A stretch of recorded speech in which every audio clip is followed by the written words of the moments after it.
एक बहुत ही shocking plane crash. Air India की फ्लाइट AI-171 अहमदाबाद से लंदन जा रही थी। 240 से ज्यादा पैसेंजर्स और क्रू मेंबर्स इसमें बैठे थे और टेक ऑफ करने के सिर्फ 40 सेकंड बाद ही ये फ्लाइट बड़ी तेजी से नीचे डिसेंड करने लगी और लिटरली टेक ऑफ के 2 मिनट बाद ही ये प्लेन जाकर क्रैश कर जाता है गुजरात के रेजिडेंशियल एरिया में। ये पूरा इंसिडेंट इतना शॉकिंग इसलिए है क्योंकि इतिहास में इस स्पेसिफिक प्लेन टाइप के लिए ये पहला क्रैश है। ये एक बोइंग 787 ड्रीम लाइनर प्लेन था जिसका एक एक्सीलेंट सेफ्टी रिकॉर्ड है। आज तक इतिहास में ये प्लेन कभी क्रैश नहीं किया है। ड्रीम लाइनर की पहली फ्लाइट साल 2009 में उड़ी थी, आज से 16 साल पहले, और तब से लेकर आज तक कोई भी इस लेवल का हादसा इस प्लेन के साथ नहीं हुआ है। मैं जानता हूं बोइंग एज ए कंपनी का एक बहुत ही खराब ट्रैक रिकॉर्ड रहा है पिछले कुछ सालों में, जैसे कि उनके प्लेन टाइप B737 मैक्स, जिसमें कई सारे मैन्युफैक्चरिंग डिफेक्ट्स देखे गए और कई सारे प्लेन क्रैशेस भी देखे गए हैं पिछले कुछ सालों में, लेकिन ये वाला प्लेन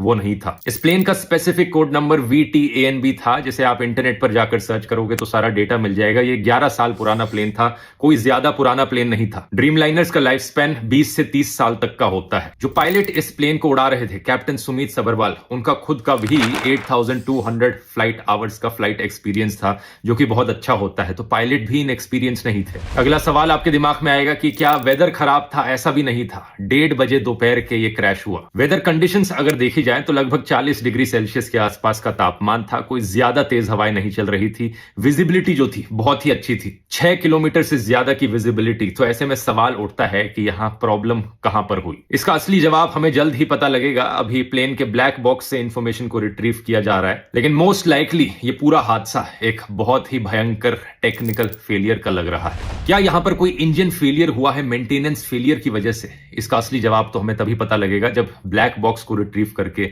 सारी इंफॉर्मेशन पब्लिक में रखी जाएगी। लेकिन सवाल यहां पर पूछे जाने चाहिए इन दो कंपनीज से, एयर इंडिया और बोइंग।